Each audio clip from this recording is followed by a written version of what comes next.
It's time to get sexy, so watch Secular Sexuality Live Thursdays at 7 p.m. Central. Visit tiny.cc/YTSS and call into the show at 512-991-9242 or connect to the show online at tiny.cc/callsex.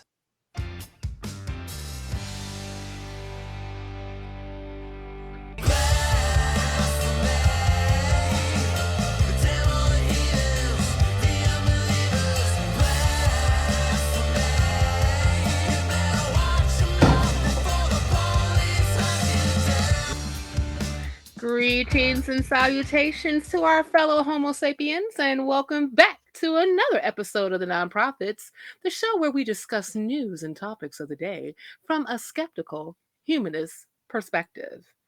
Riding and driving this runaway train today is yours truly, Cynthia McDonald, and I am joined by some fellow passengers who are also helping to drive this runaway train, starting from my far left, Theo, with a dental T, Ateo.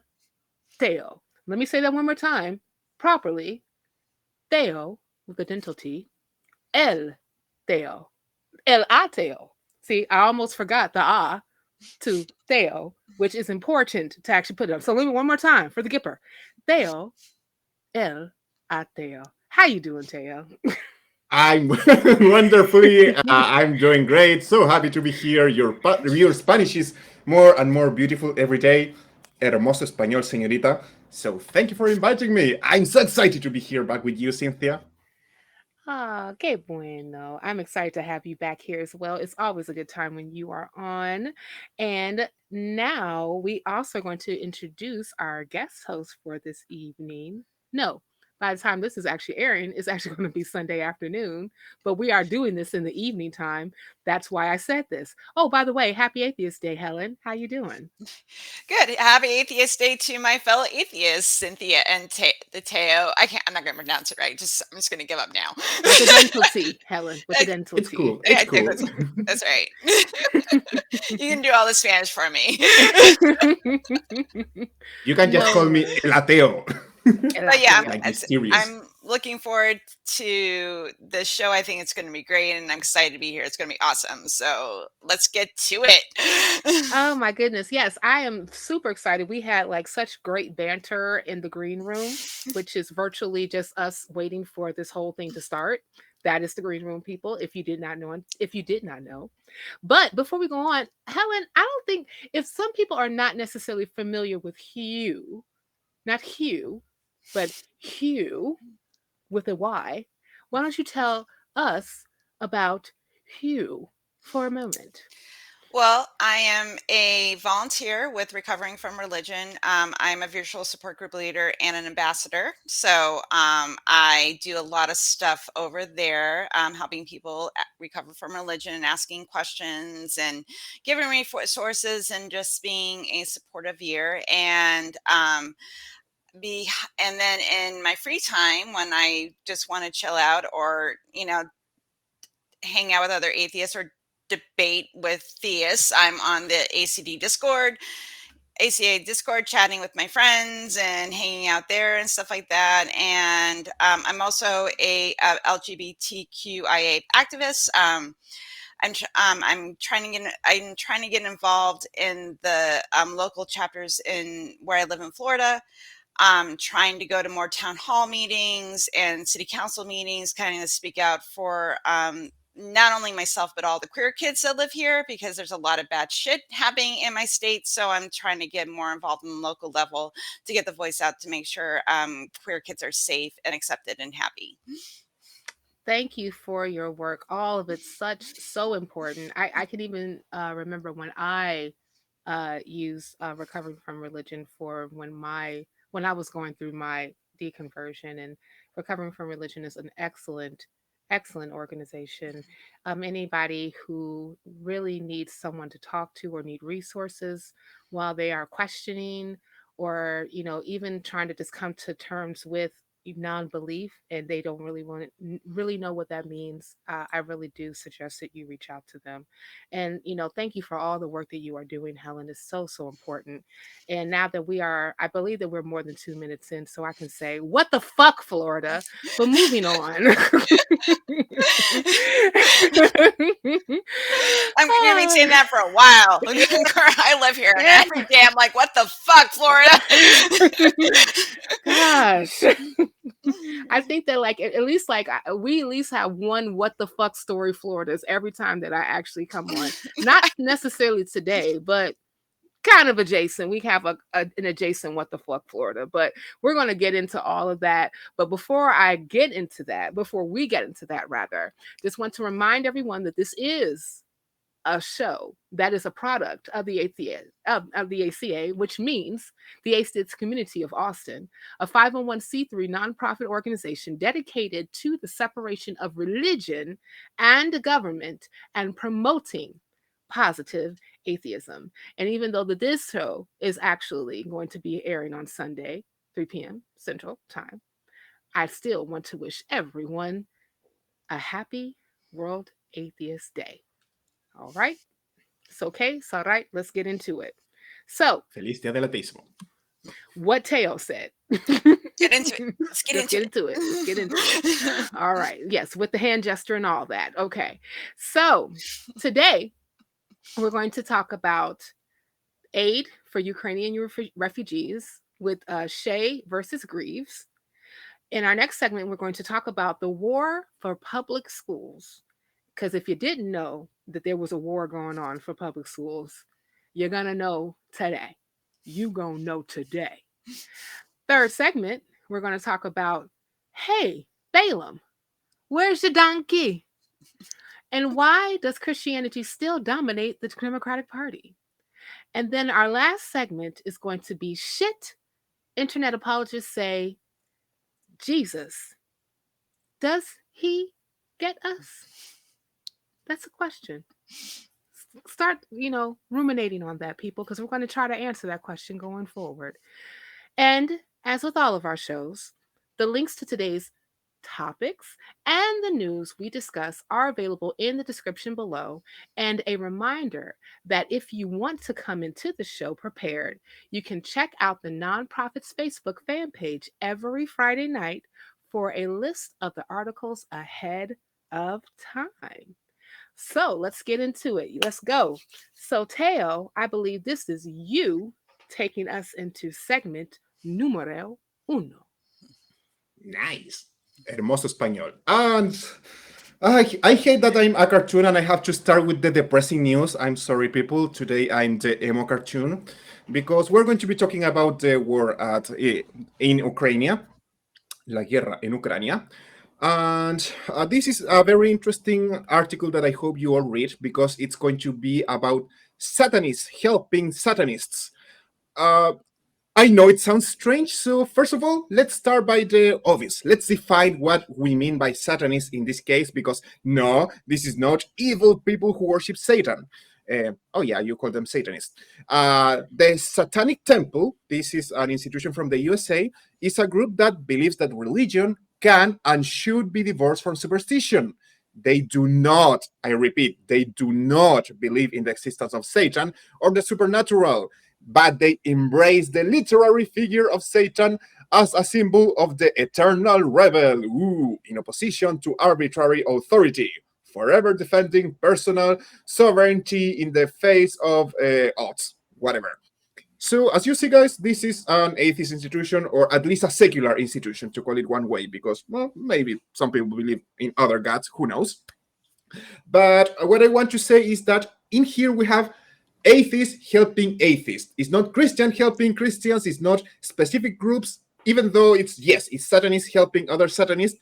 They are not helping them because, oh no, they are religion. No, they are helping them because they are people, because they feel the need to help people.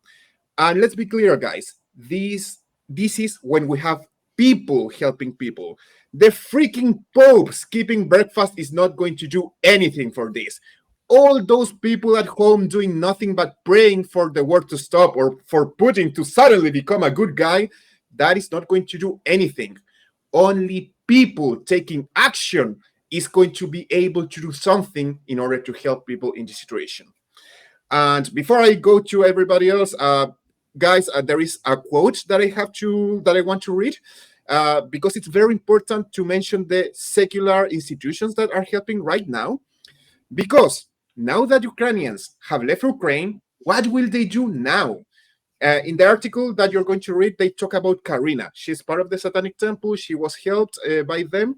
And now she's talking about, in this part, about similar stories that are happening all over Europe as Ukrainian refugees try to escape. And yeah, right now the situation is ongoing. They are being accepted in some places, but nothing is free. They have to stay at hotels. They have to be a lot of people together in groups, and they have nothing to return to. They are losing their homes, jobs, family, people, everything. And now I'm going to quote: "What of those who can't return or whose homes have been bombed and have nowhere to return to? Where will they ultimately go? While European Union and NATO nations offer emergency assistance, what long-term suffering do we need to come together to find ways to alleviate? These people are displaced through no fault on their own, and we shouldn't be treating this human-made disaster any different than a natural one." And even though later I want to talk about other institutions doing some evil parts, let's start with the good part. And what I call our obligation, our moral obligation to help in any way that we can. That's my intro, people. I guess you have a lot more to say than I do about this. I'm just sad. Yeah. No, what's going on in Ukraine is very sad, and it's very disheartening.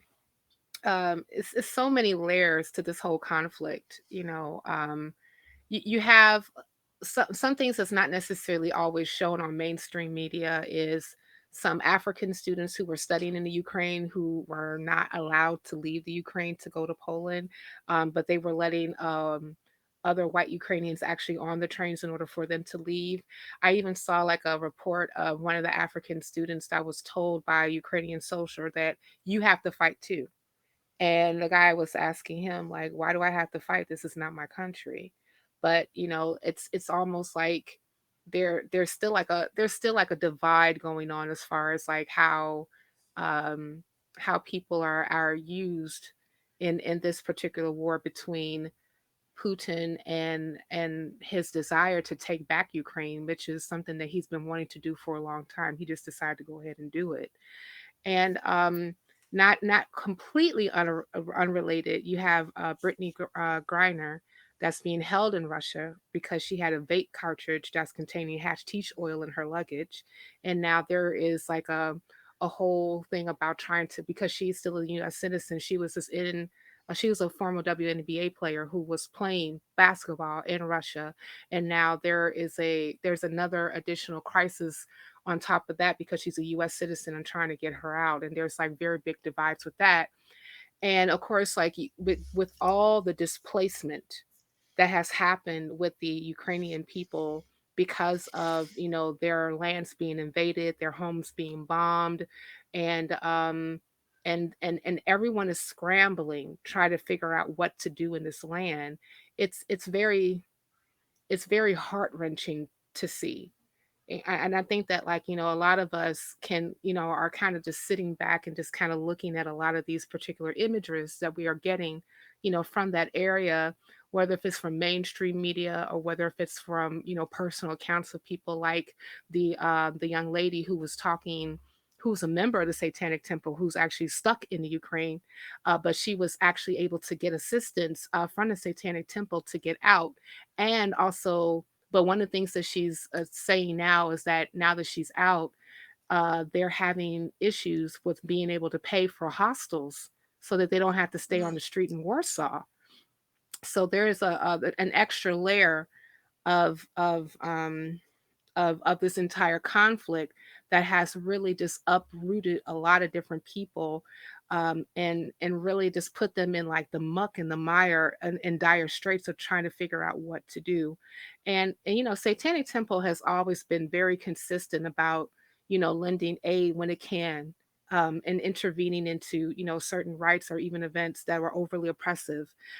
You remember, if I don't know if we actually covered this in previous nonprofit shows, where we talked about how when Texas released its abortion law, how the Satanic Temple um, stated that they will turn getting the abortion pill into a ritual, a religious ritual, so that any person who desires to have an abortion will be able to do it and still be able to utilize religious freedoms. So they won't necessarily have to be affected adversely by that law. So, shouting out them, and I know that we have another portion of this particular whole story to get to with former Representative Shea. I believe that's how you pronounce his name. But I'm going to go ahead and football over to Helen so that you can go ahead and offer your thoughts, because I know you have a lot to say about this entire topic. Yeah, like obviously, like those of us who are stateside, and our hearts and our thoughts are with Ukraine, because it's one of the worst things that's imaginable, that your homeland is invaded and you're a regular citizen just trying to like go to work, take care of your family, and a megalomaniac that is a the worst type of human being says, I want to invade the sovereign nation and make it mine, and forcing people on both sides of the conflict, like people like Russians fighting a war they don't want to fight in, and then Ukrainians being forced into a war that they don't want in. And it's disheartening and it's frustrating. And we're over here like just trying to figure out like what can I do? And like, most of us can only send like, some money, and that's pretty much all we can do right now, trying to offer aid where they can. And, I really admire the Satanic Temple saying, no, but we can do a little bit more. Let's try to, at least try to help some people, which it's very, very admirable to do. And because they do recognize, and what us as humanists do recognize, that we're the ones that are going to do the work. We're the ones that actually help people, and we have to band together, because nothing outside of ourselves is going to save us. And like I said, like, like you can pray, but you're essentially just talking to yourself and it's not going to do shit. So, we have to, the people on the ground that are actually give a crap have to go in and actually do the work. And it's terrifying. And like, I was listening to NPR like a couple weeks ago talking about the refugee crisis, where, they're trying, like, you have a sick child. There was what they were talking about. One mother was talking about, like, they had a sick child that was usually bedbound, and they had to get them they were evacuated from their town, had to get to the train to go to Poland. There's no place to sit down because the train is absolutely packed. Mm-hmm. And then transfer from there, and then have to get in contact with someone when they get to Poland, and then get to a hospital, which are also becoming overrun because they're seeing a huge flux in refugees. Right.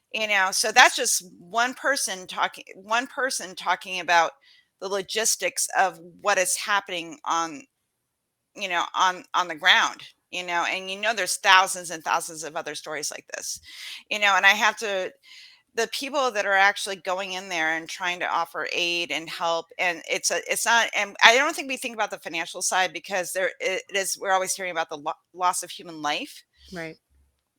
and the try, but there's a lot of financial loss too, like getting a hotel, trying to get food, flying people out of there, or trying to get them on a train, and all these different things. These things all cost money. Mm-hmm. And I think one good thing about this article was bringing up that financial cost on top of the human cost of war.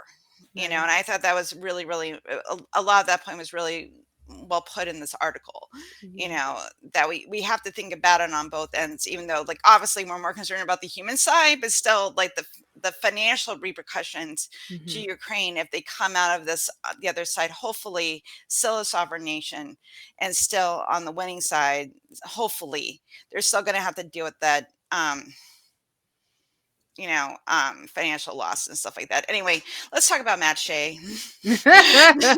Yeah, speaking do of that. people, speaking of people in Poland who is supposedly offering assistance, but is he really? Teo, won't you go ahead and introduce that part to us? Yeah. Too. I have many things to say about this. Say them. Okay. Please do. Okay. Please. First, before talking about Matt Shea, whatever you want to call this person, let me talk about a short video that I shared recently on media. A lot of people saying, "Look at these Ukrainian people. They are not third world people. They are blue eyes, white children who are suffering." And they keep repeating this a lot. They are beautiful people like us, not like those third world people. Yeah, who cares about third world people, right? Okay, please keep this thought in mind while I introduce this guy. It's in Shea. there. It's in there. The Yeah, thought is there. right? Yeah, I'm thinking a whole bunch of stuff, but go ahead and talk about Matt Shea. Shea Butter. This terrorist, and I'm not name calling. He was accused of terrorism and he was found guilty, guys. Please check the link in the description. Yes, he was. Well, this guy who has been accused of domestic terrorism, spreading fake news, fueling conspiracy theories, telling right extremists to attack orphanages, illegally carrying loaded guns, threatening people with those guns, endorsing training children to fight holy wars, telling people to kill wolves and send their parts to environmentalists to make them upset. This, the softest thing I can say is awful, terrible, disgusting creature, human, is now in Ukraine, as you said, and he's trying to kidnap children, rescue children who are safe at an orphanage. By the way, there are like 60 children who are rescued. And he wants to bring them to America, to the USA, not the real continent or the three Americas. No, the USA. They call themselves America, for what I've been told. Yeah, the denim is America. Come right? on, Yeah, God bless America. On. And he's saying that he's going to put these children in adoption through a website that does not work. A very shady Christian orphanage called Loving Families and Home for Orphans that does not let you try to adopt children. So obviously, when you have an extremist, right-wing extremist who is trying to bring these beautiful blue, white-eyed children, you should be worried about the future of those poor children. And why the hell is he trying to... He's not rescuing, he's trying to kidnap these children. The people who he have been talking to have said that he is dishonest, they cannot trust him. He is saying, what do I want to do with those children? That is none of your business, his words. And my favorite quote is, I got the feeling in my gut that something is wrong with this guy. He didn't want to tell me even his last name. So, yeah, people, this Matt Shea, I'm sure you know more about him, so I will let you talk about it. But I'm disgusted by this creature. He just sounds to me like, your everyday January 6th insurrectionist Christian nationalist. I mean, Teo, what's your problem? I don't understand. But we know that type. That's all that is, rescuing the blue-eyed, blonde-haired children, because Jesus said. But here's the thing. I mean, one of the things that you also, I don't know if you got a chance to actually, I know you mentioned it, that the organization that he's working with, that I believe that just registered, they're out of Texas. Yeah, they're out of Texas. They started in Texas, but they just set up a satellite in Florida. Florida.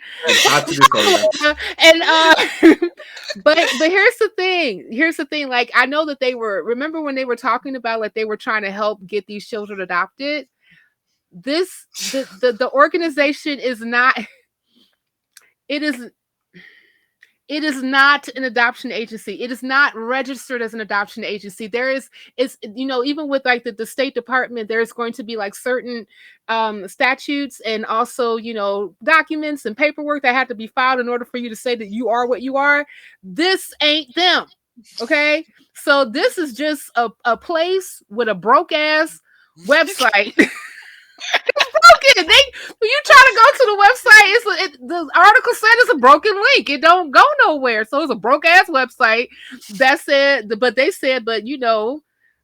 Jesus said, "Go save the children, the blonde haired, blue eyed children of Ukraine." So I'm about to yabba dabba do that. So that's, oh boy. But can we talk about? I want to go back to Matt Shea specifically, because he did serve in Congress. I believe he served for 8 terms, if I'm not mistaken. 6 to 8 terms, something like that. He was in there for a minute. Yeah, he was there for a second or two. But if we just go back to him specifically, the article talks about his why he was actually not only accused but tried in the House Judiciary Committee for domestic terrorism activity, and he was convicted. And I kept on asking, why is he not in jail? Well, the reason why he's not in jail is because he was tried by Congress, or like a subcommittee in Congress, and not in regular jail and regular stuff, right? Because if he was tried in regular people court, then more than likely he would be in jail. But since that wasn't the case, he was tried by he was actually protected by his seat, protected by Congress, so that he can actually go free and rescue the blue-eyed children. But I mean, just like some of this stuff that they talked about specifically.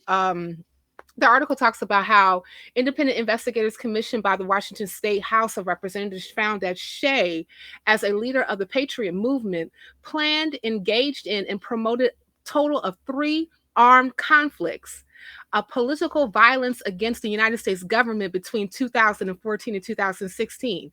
The report also concluded that Shea was involved in training young people to fight in a holy war, like Ateo talked about, and he created a pamphlet called The Biblical Basis for War and advocated replacing the government with a theocracy and the killing of all males who don't agree. If you identify as a male and you, hi guys, yeah, like if you, hey Teo, if you fucked if you don't agree with Matt Shea, okay, and then the Army veteran, because he was part of the Army, he was a public supporter. Oh no, I'm sorry.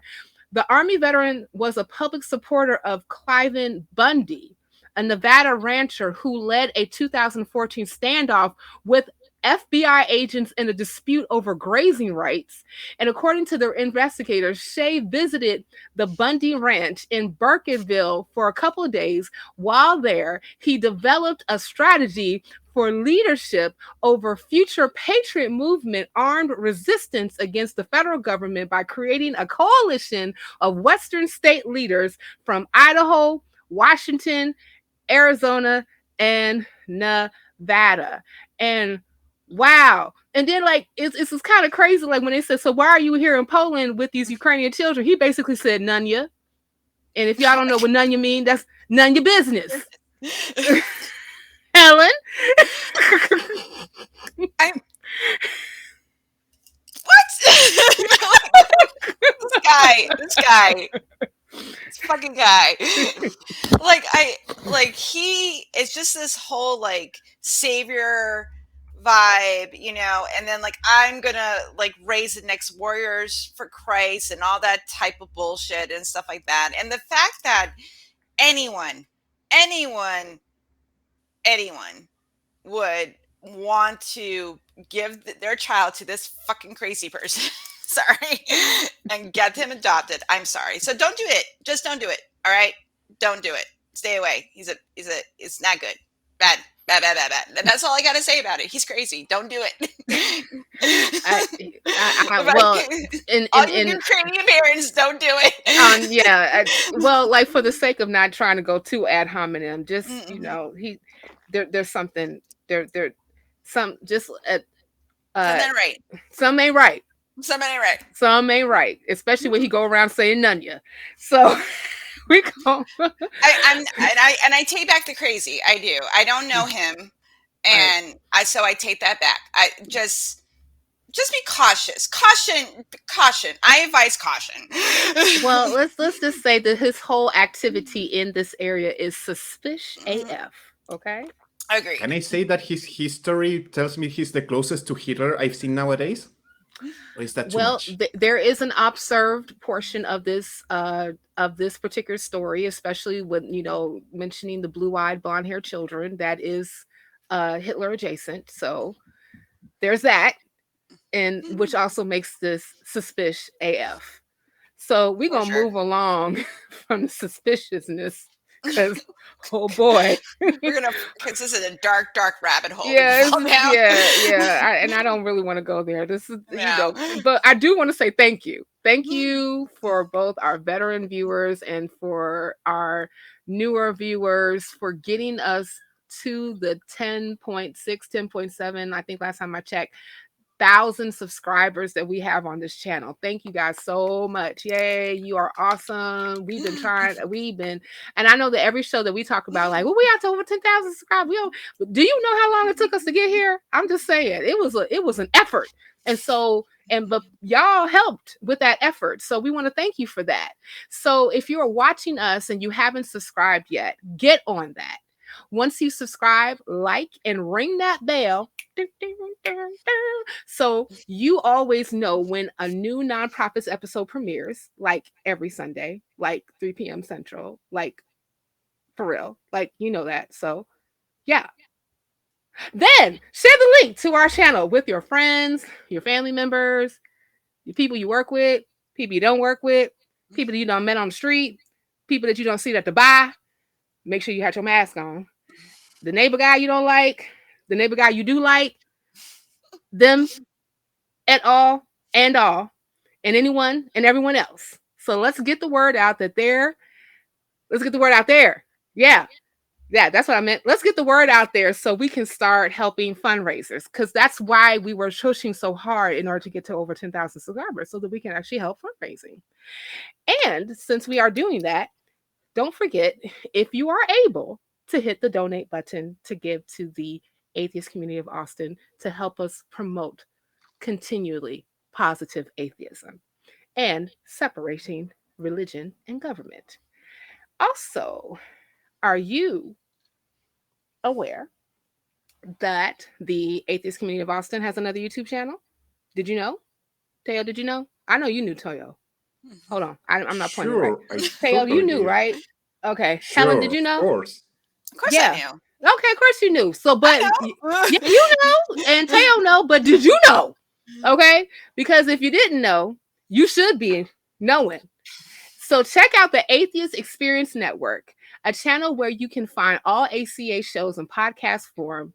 Subscribe at tiny.cc/AEN podcast to listen to episodes of the Nonprofits, the Atheist Experience, Secular Sexuality, Truth Wanted, and all other shows on the ACA so you don't miss a single episode. Got it? Good. Sure. Moving right along. Helen, this is all you. Okay, so the next thing we're going to be talking about is the war for public schools. This was a 3-part investigation done by Salon.com, and it is being fought by a small college called Hillsdale. It's a very small school, but they are leading the way for the religious right to invade public school and basically privatize public education. Fantastic. No, it's not. It's bad. So if you thought Betsy DeVos and her shitty school policies were a thing of the past, let me tell you, mofos, it is so not. So basically the idea is this small Christian school is funding, going into states, getting with these Christian organizations on the state level, and basically working with right-wing nationalists, religious right people to basically pull away public funding that we pay as taxpayers into the school system and funnel that money into privatized education. And they're going to teach wonderful things. Let me tell you that racism is dead. In case you didn't know. I didn't know it was, but apparently it is.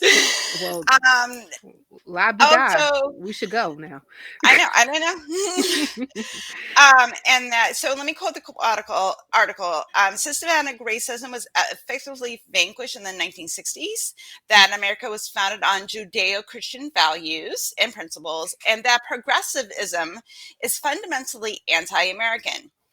In late January, the governor of Tennessee announced plans to partner with Hillsdale to launch as many as 50 such schools in that state, something public education advocates fear could be a tipping point in the fight to save public education. So this would set a precedent for the rest of the country to follow, for them to lose that funding. And this type of curriculum would be put into these schools. And what's so scary about it, that we're already kind of seeing it.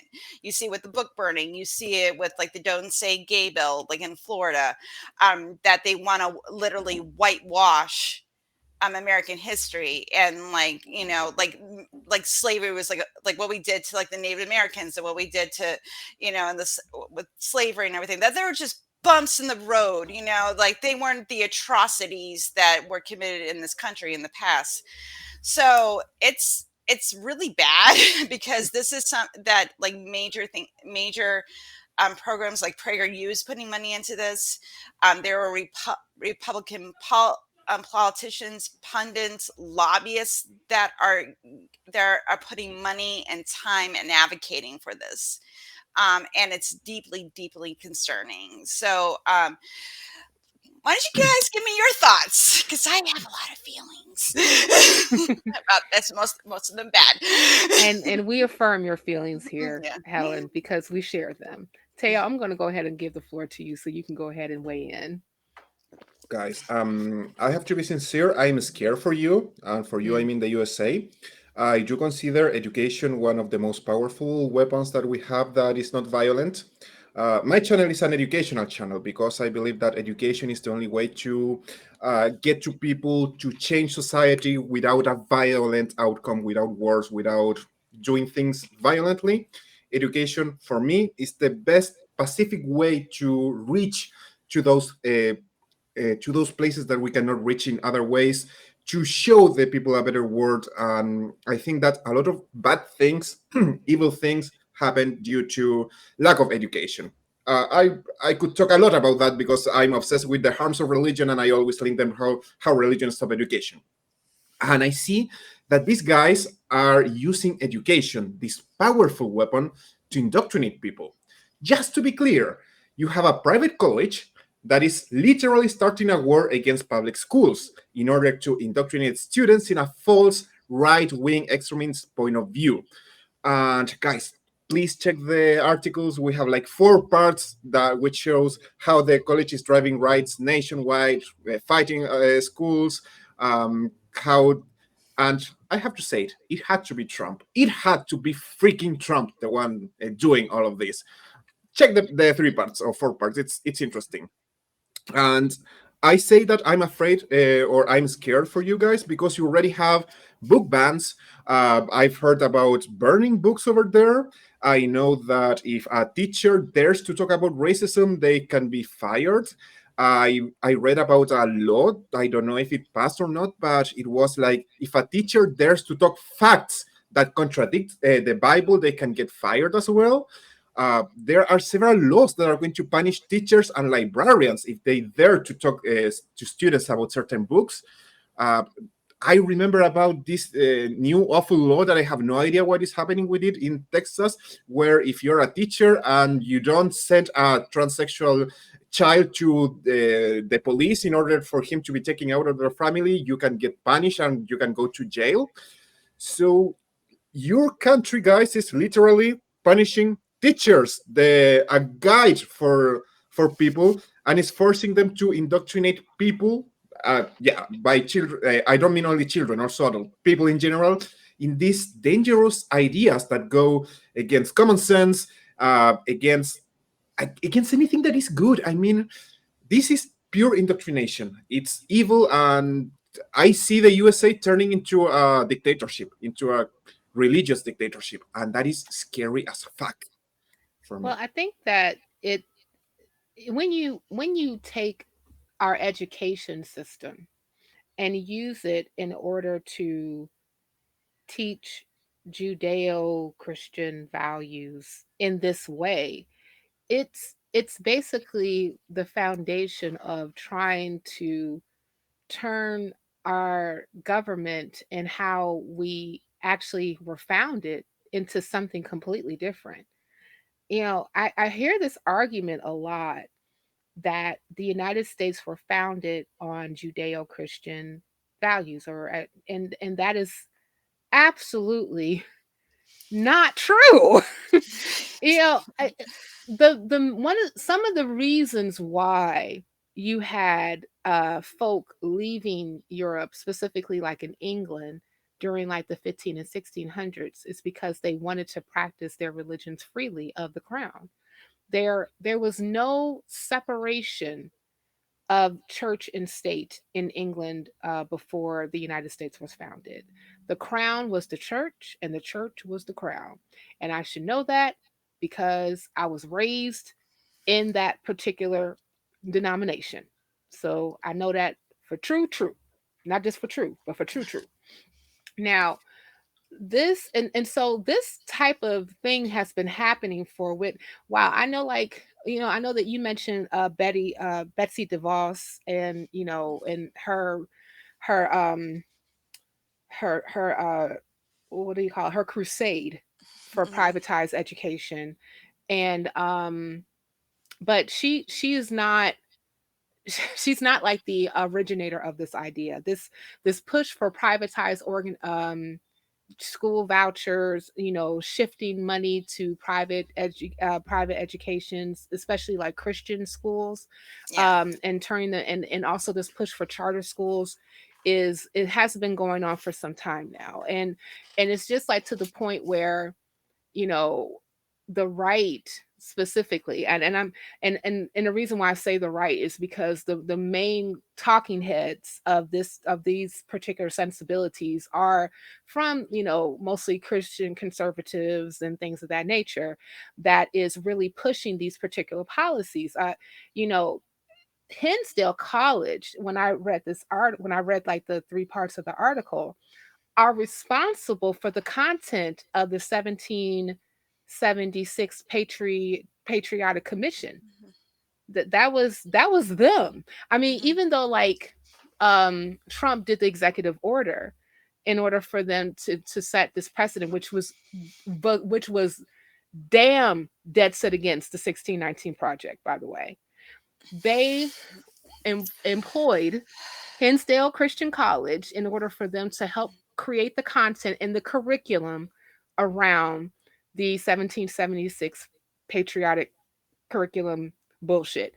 And the thing about it is that this is like some of the same stuff that you have seen in the past from specifically from the United Daughters of the Confederacy, when they formed, I want to say in the early 1890s, and they went on a tirade in another crusade to rewrite the narrative of the Civil War and slavery. Like their whole thing was to say, oh, slavery wasn't that bad. Black people enslaved were happy. And everybody on the plantation was happy. And we went to church and we sang songs, And, we did a dance, we made a little love, and we got down tonight. That's what slavery was, and they were very successful in putting in this particular rhetoric in books in public schools that taxpayers paid for to have in their school. So this is nothing new. This is nothing new. The Bible talks about there's no new thing under the sun. Y'all know I like to quote the Bible when it's appropriate. But this is basically just what we're seeing.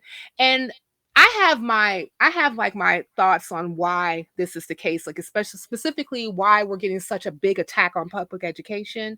And I attribute it to more and more people that are actually falling away from the church and falling away from religion. I mean, I think that like one of the further articles that we are going to touch on actually talked about how the nuns are close to 30% in the United States. Mm-hmm. Close to, and these are people who are basically they're not necessarily saying that they don't believe in God. They're just not a part of any type of they're not religiously affiliated. So, and I've always said that when you start to gain more knowledge about the environment around you, you are less likely to actually engage in fantastical thinking. And that is what education does. It helps our children and adults, because we should never stop actually engaging in any type of educational activity in order for us to become more knowledgeable, and also for us to employ skills like critical thinking, so that we are more curious and more committed to the truth. And truth to me is what can be verified. And that's what I have to say about that. Any other thoughts? Round robin.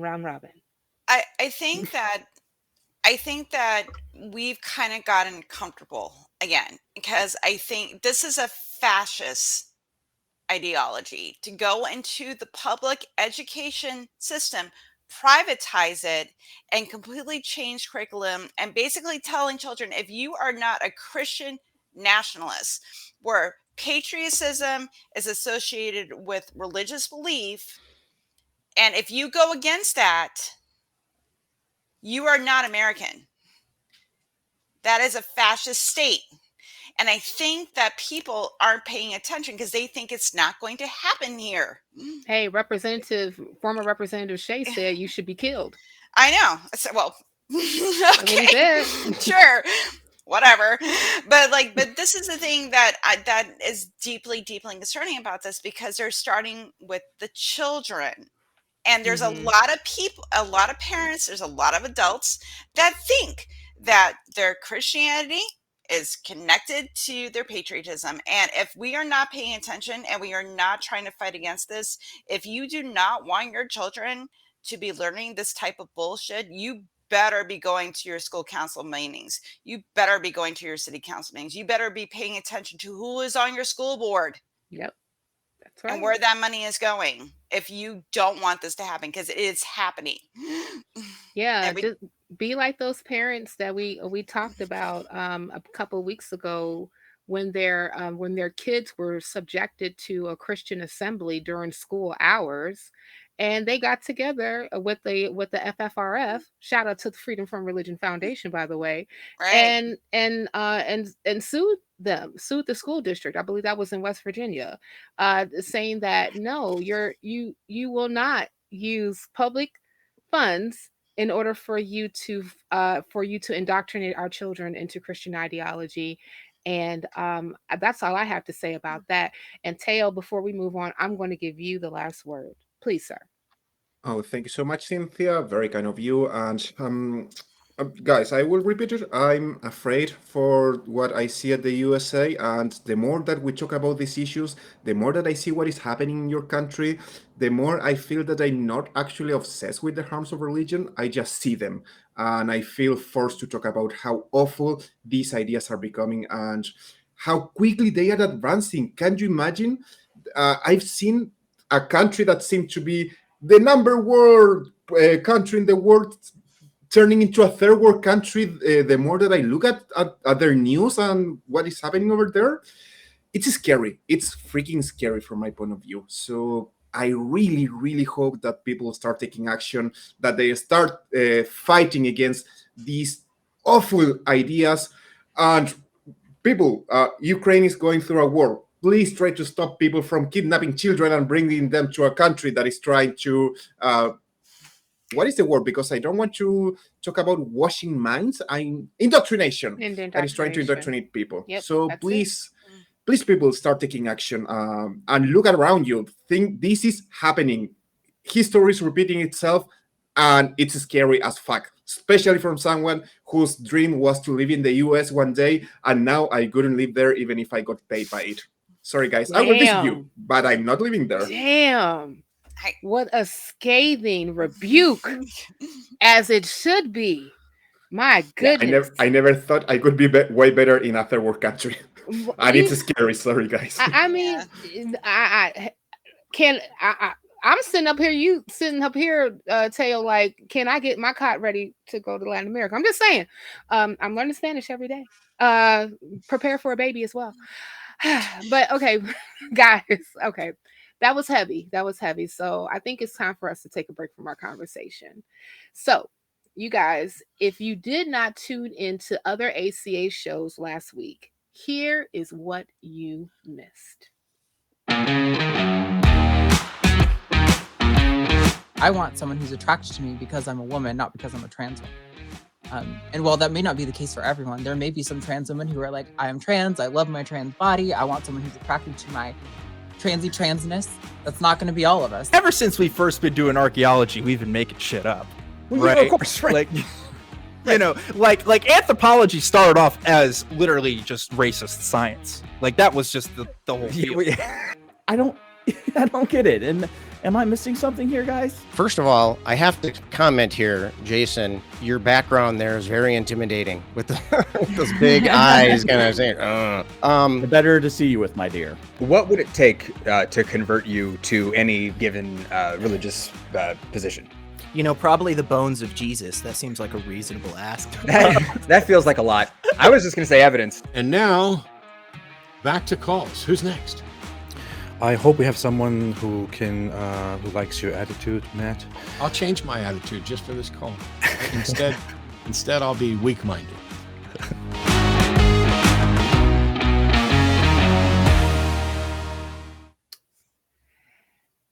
And we are back.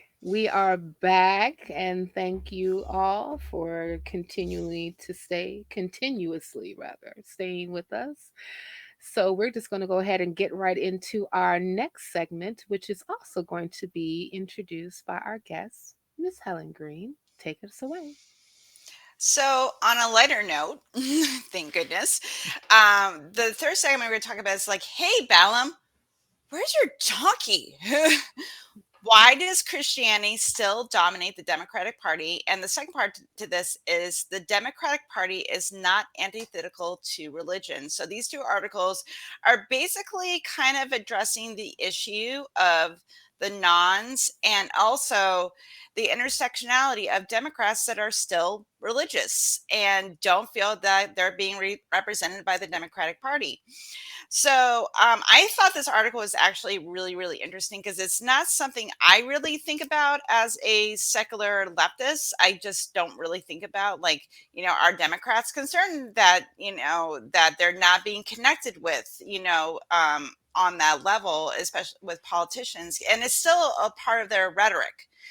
And that's what the article kind of goes into, that religion is still very much a part of the Democratic message, but with not so much with white Americans, it's mostly with African Americans and Latinos, because they have a higher proportion of religious people in their population, where a lot of the secular movement is being seen as a white thing, you know, and which, you know, kind of makes sense if you kind of think about it, because those are the most voices that you see.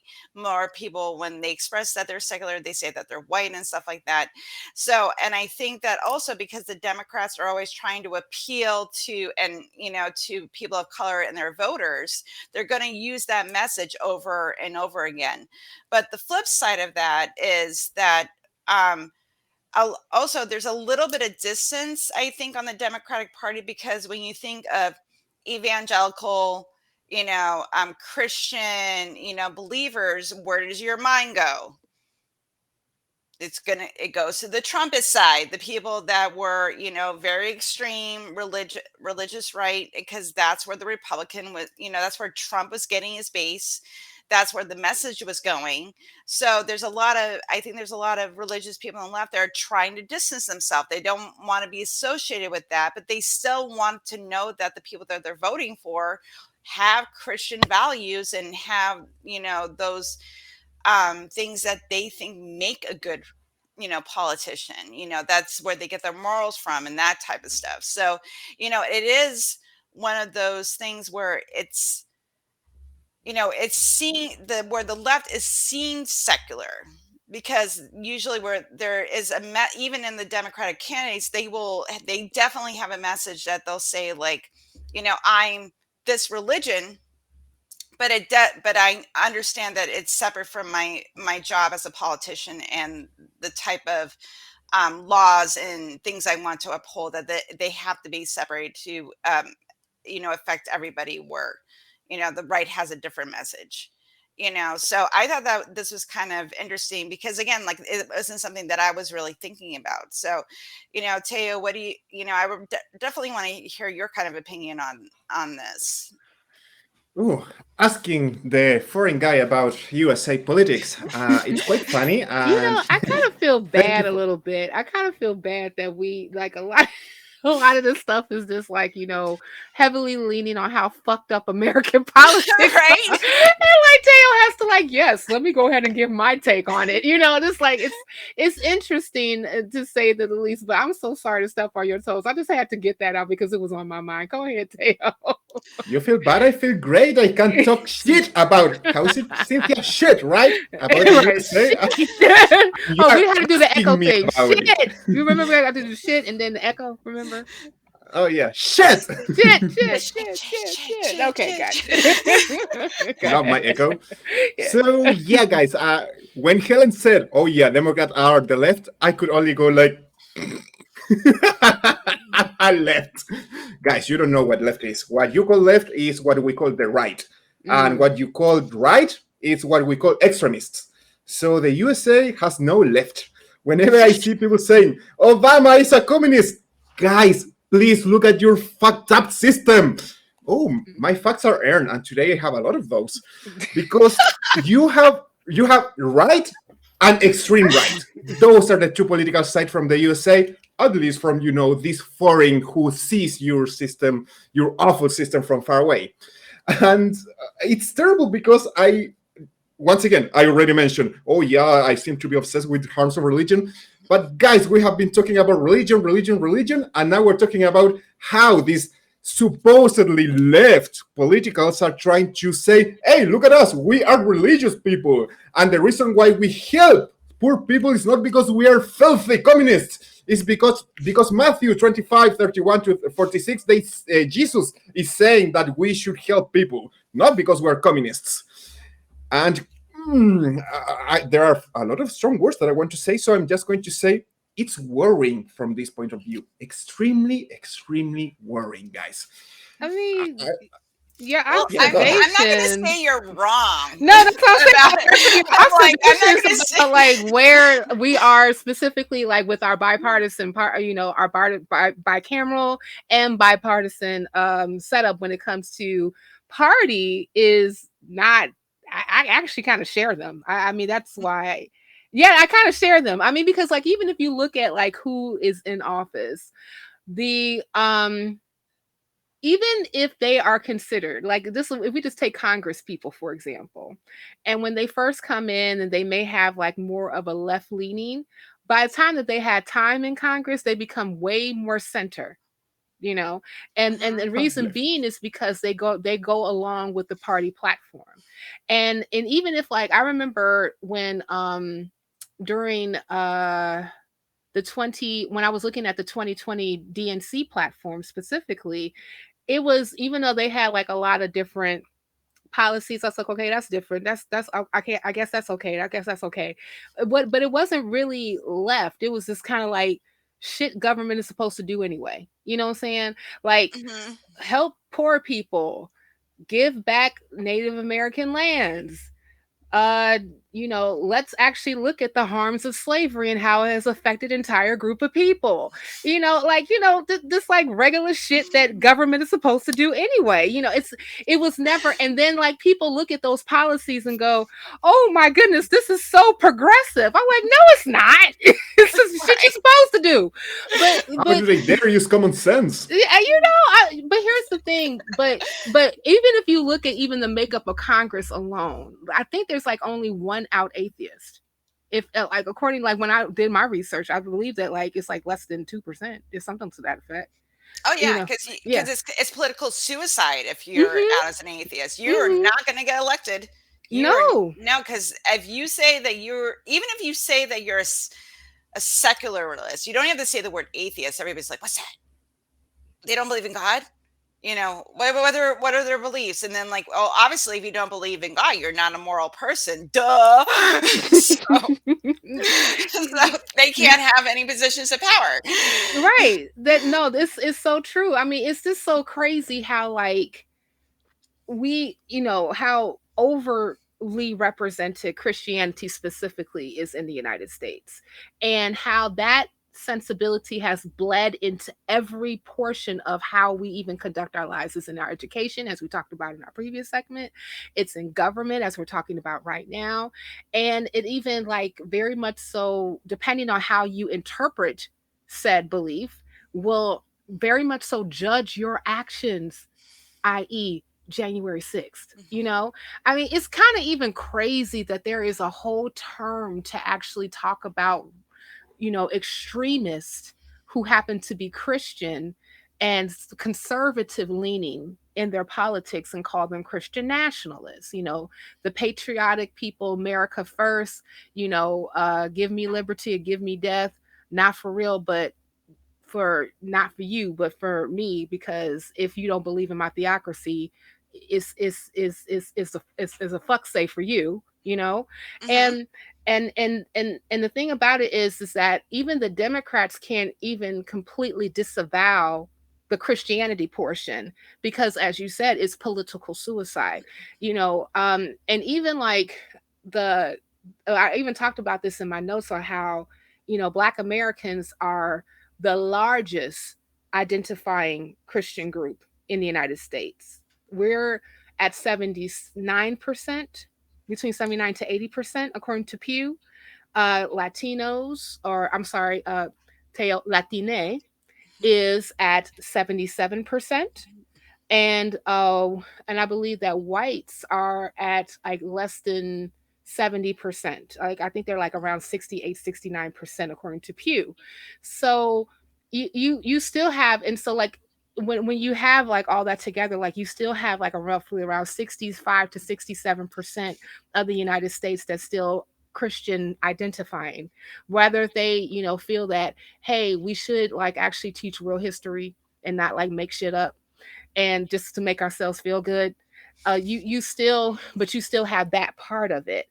Even though like as much as we talk about separate church and state, separate religion and government, religion should have nothing to do with how we are governing our constituency, because our constituency is a plethora of belief and non-belief, you know. And we, even though like I believe that nons, as we talked about, like in this article, talked about that there were at like around 29%. And you do have people who are very much so active, who are non-religious, who want their voices heard and what matters to them.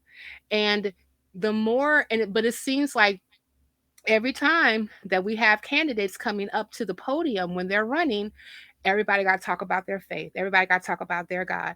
I mean, if anyone actually watched like the confirmation hearings with Judge Brown Jackson, that was part of her opening speech, was about her faith and how it carried her through and et cetera, et cetera, et cetera. And then Lindsey Graham grilled her on it, which which is absolutely insane.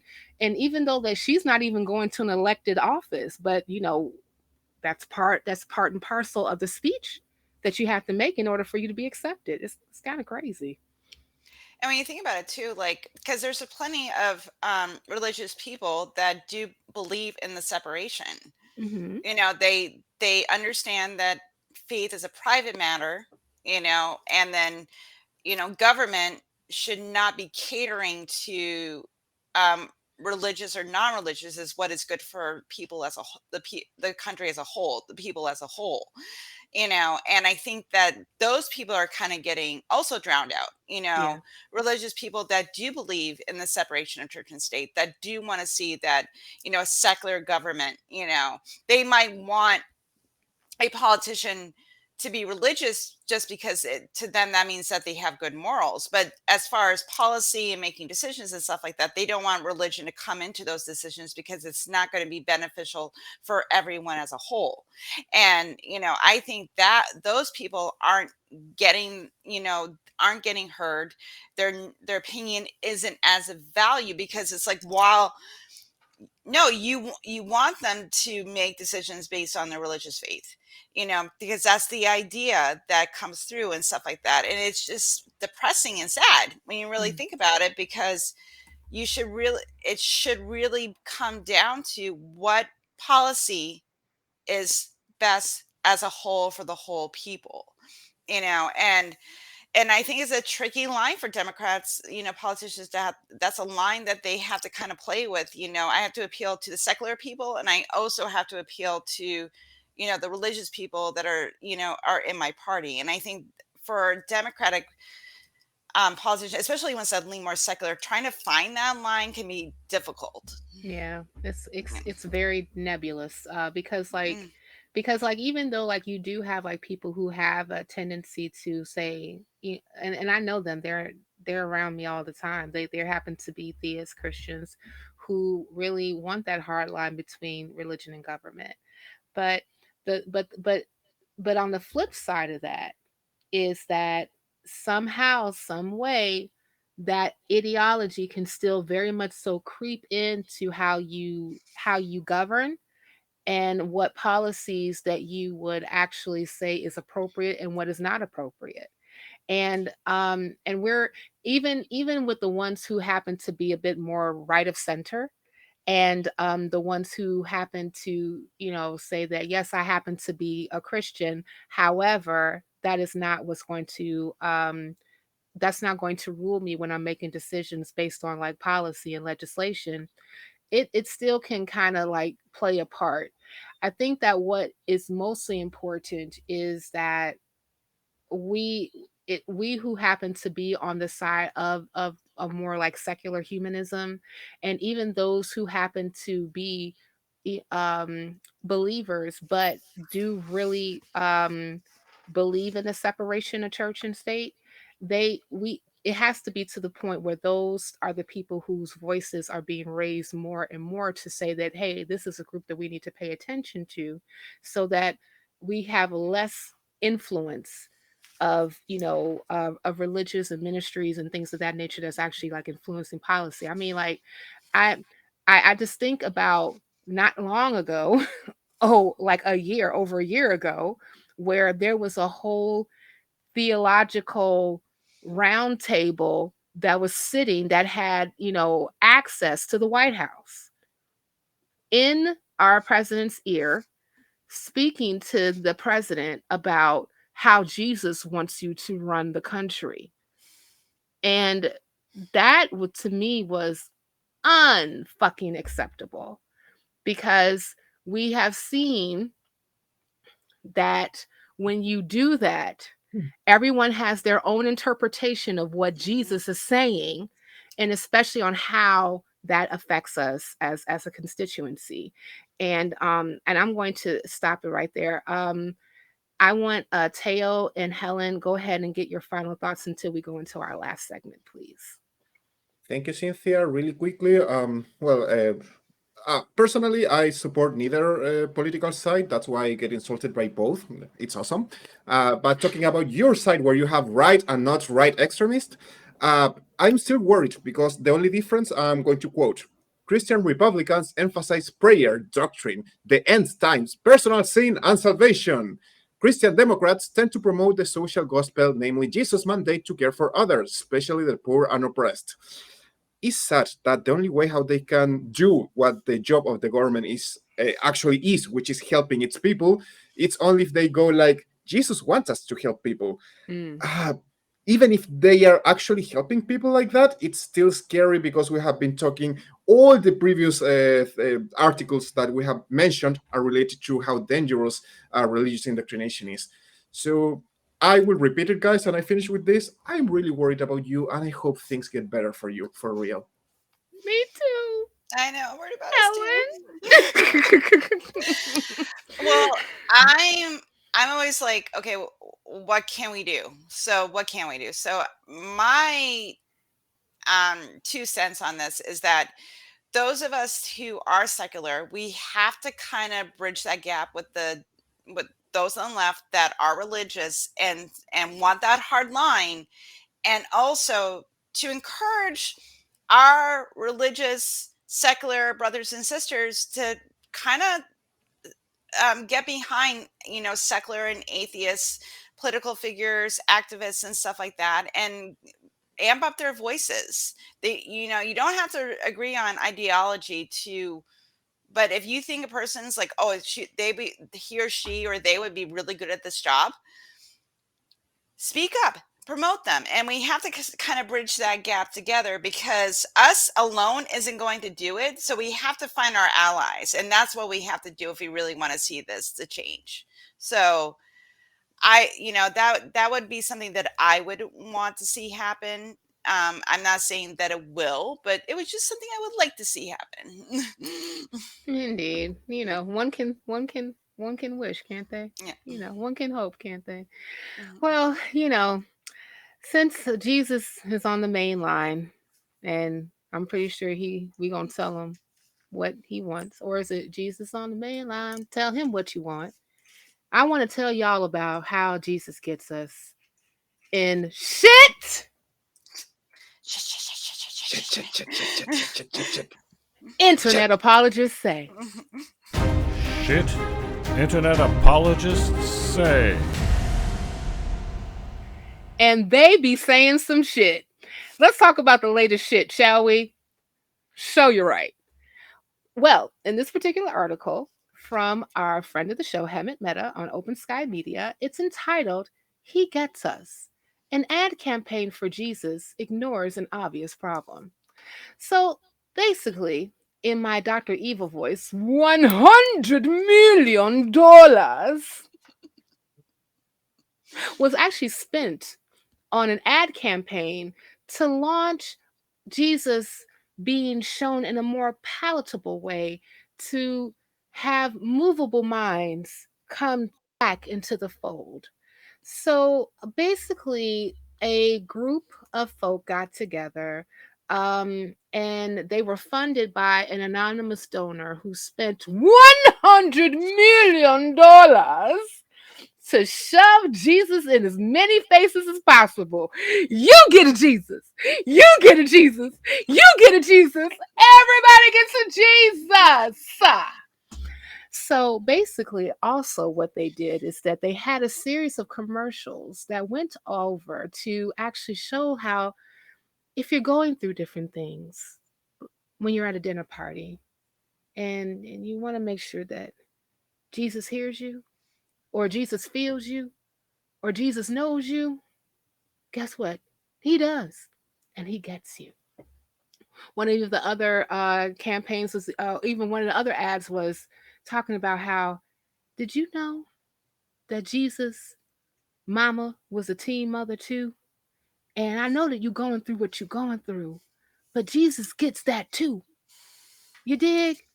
And they actually are planning on doing not only YouTube video campaigns and other media sources. They also want to do billboards and all this other things. And they talked about how this and I believe that this is through like the Servant Christian Foundation.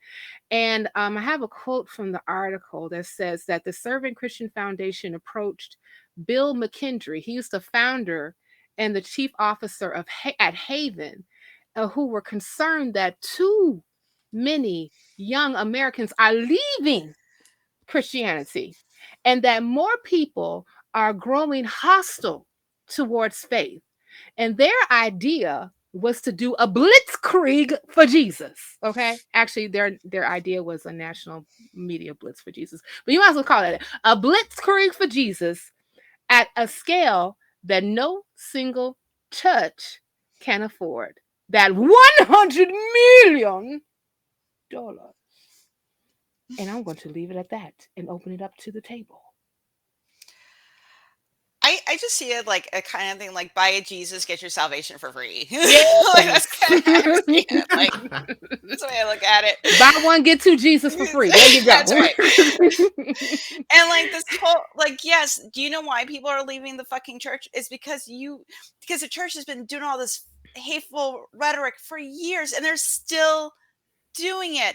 And young people are, and they're woke, and they're sitting there going, no, because no, you're assholes. No, I'm not gonna, because the things that you've been preaching and saying don't line up with the 21st century, and we just don't want to be a part of it anymore. And they have to like jazz it up and do this huge ad campaign. And again, they do that thing where, if you're suffering, come to Jesus and everything will be okay because Jesus will save you and comfort you and it'll be all right. I promise. And I'm just like, and I just find it, so funny that they're again and again, they're, looking for new ways to sell bullshit to people, and they're getting scared and they have to spend all this money and all this shit to get people back in the pews, and it's failing. So, I find it kind of amusing that they're spending all this money. So, but that's just my perspective. What do you think, Teo? I think it's funny, it's hilarious, it's sad. There are so many problems in here. Okay, I will try to take this from a more positive because I've been very negative today. I know, I realize. I get very it. Very negative for a cartoon, Teo. Very negative for a cartoon, by the way. A very negative cartoon. But Jesus gets me. That's the important thing. So sorry, Cynthia. It's Jesus. It's Jesus. He has some points. Okay, let's go with this. Jesus gets us because I love how this start. As you say, they are afraid of people leaving and all of that, and they start with Jesus get us, and they show somebody saying God hates you, and it's like, yeah, I get the idea. They try to say no, those people don't speak by God, but guys, right there, that same image is explaining why people are leaving you. And when in the second commercial, when they say, oh, did you know that Jesus was the son of a teenager mother too? Number one, Jesus actually, he was recognized by Joseph, so he didn't have all the problems that single mothers have.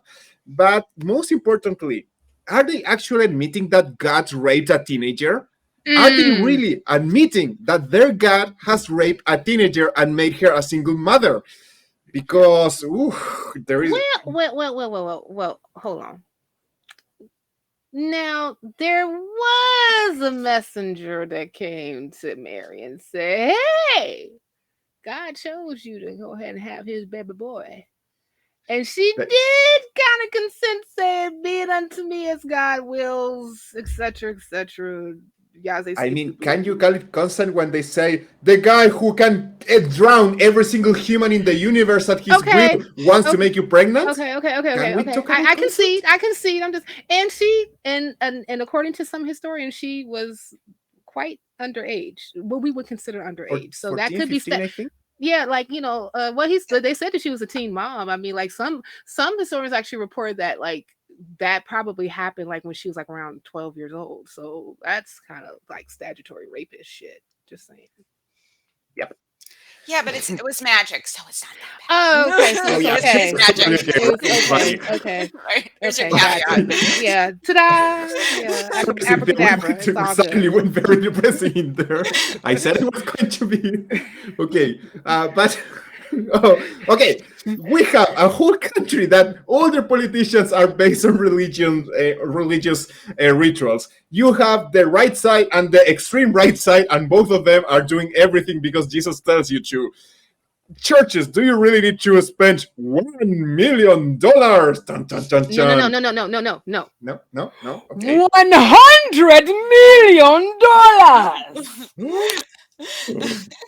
That's Continue. way Mhm. That's way more. Okay. I don't want to call this a stupid movement, but what a waste of time and money, guys. What a waste of money. You have Christians doing this for free. Do you remember when we were talking about pirates, atheists who were removing signs that Christians put out there? Our matey. Yeah, people are doing this for free, and you want to spend $100 million? Whoa. Yeah, doing what people are doing for free, and with commercials that talk against everything that you are talking about. I don't know. It's weird. I'm going to say weird, and that's the most positive I can be today with all the topics that we have been talking about. I just want to, if you don't mind, I just want to just wrap up this particular segment by going to the Bible. Turn with me to Matthew 25:31 through 40. When the Son of Man comes in his glory and all the angels with him, he will sit on his glorious throne. All the nations will be gathered before him, and he will separate the people one from another as a shepherd separates the sheep from the goats. He will put the sheep on his right and the goats on his left.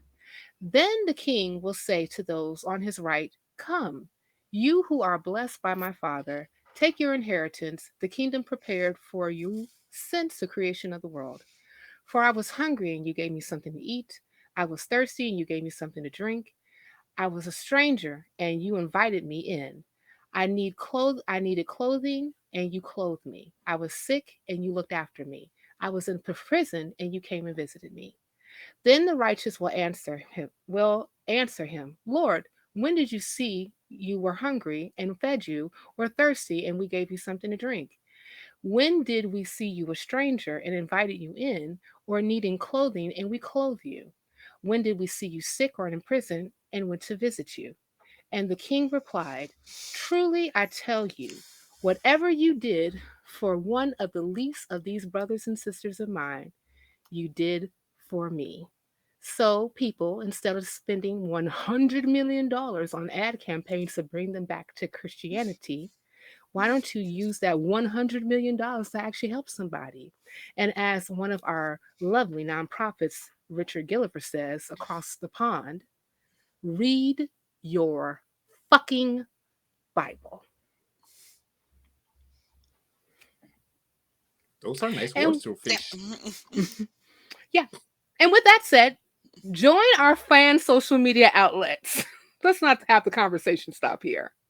You can find most of the nonprofit hosts on the atheist community of Discord by going to tiny.cc/ACD Discord and on Facebook at tiny.cc/FBNP. And if you would like to support the show, you can do so by becoming a patron at tiny.cc/PatreonNP.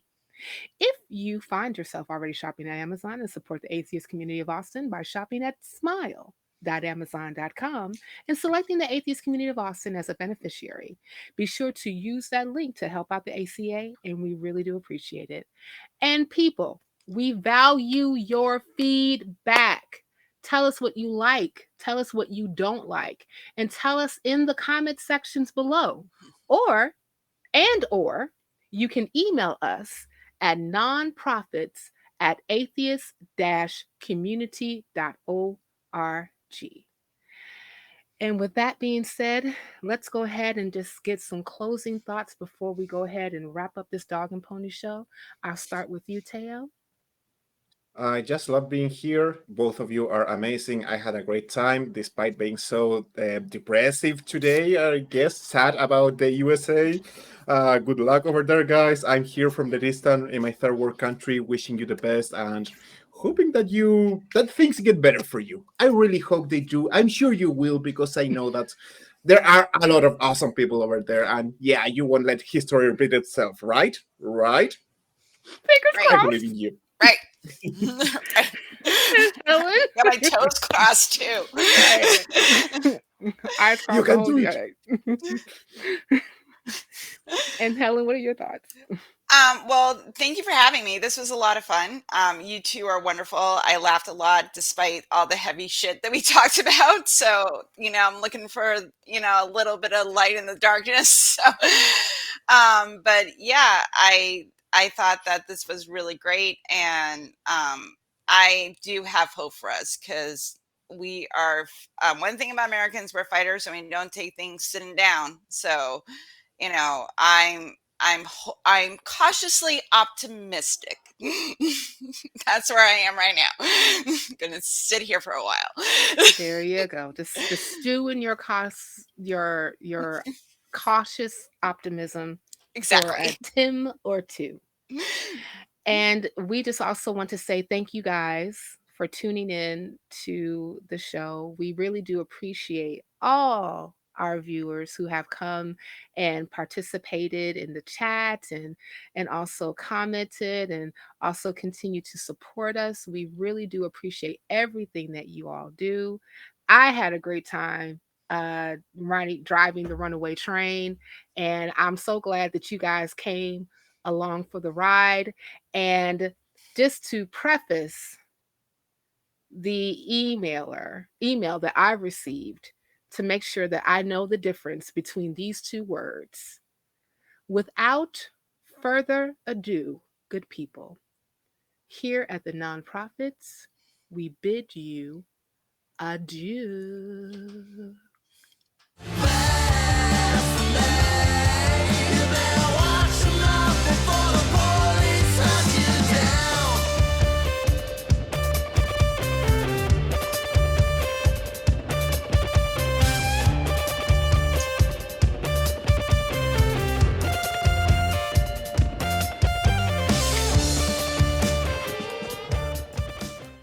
Watch Talk Heathen live Sundays at 1 p.m. Central. Visit tiny.cc/YTTH and call into the show at 512-991-9242 or connect to the show online at tiny.cc/callth.